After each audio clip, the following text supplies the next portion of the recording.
Plus two परीक्षार्थी आसिला एक बड़ गुरुत्वपूर्ण खबर। जदि आपण माने प्लस टू परीक्षा देइचंती आ रिजल्ट बाहरिले जदि आपण माने प्लस टू परीक्षा रे पास करथिबे किंतु धर कौनसी सब्जेक्ट रे आपण माने कम मार्क रखिचंती, आपण जदि चाहुचंती होमवर्क एतर अधिक मार्क रही थांता, कम मार्क रही जाइछि आउरी रही पारि थांता, आपण माने चाहिले पुणी थरे परीक्षा देई पारिबे केवल सेही विषय रे एग्जैक्ट।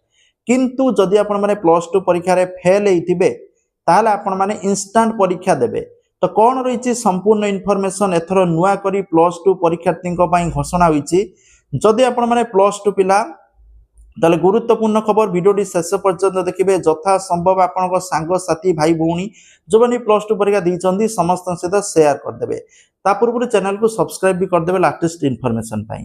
तो देखो जुक्त दुई पिलांको पाई बड़ सूचना देले सीएचएसई परीक्षा नियंत्रक।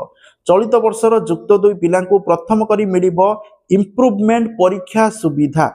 जदि पिलाटी जुक्त दुई परीक्षा रे उत्तीर्ण थिबो आउ धरंतु से लागुच ताऊ को विषय रे कम मार्क रख देछि अधिक मार्क रखि पारि थांता, ताले से गोटिए सब्जेक्ट रे केवल गोटिए विषय रे इम्प्रूवमेंट परीक्षा देई परिबो। जदि कोनोसी विषय रे इम्प्रूवमेंट परीक्षा देई परिबे, से जदि फेल हेइचंती परीक्षा रे प्लस टू रे ताले इम्प्रूवमेंट परीक्षा देई परिबे नाही, से देबे कोन इंस्टेंट परीक्षा। प्रथम रिजल्ट रो 60 दिन भितरे इम्प्रूवमेंट परीक्षा सहित रिजल्ट मध्ये प्रकाश पाइबो।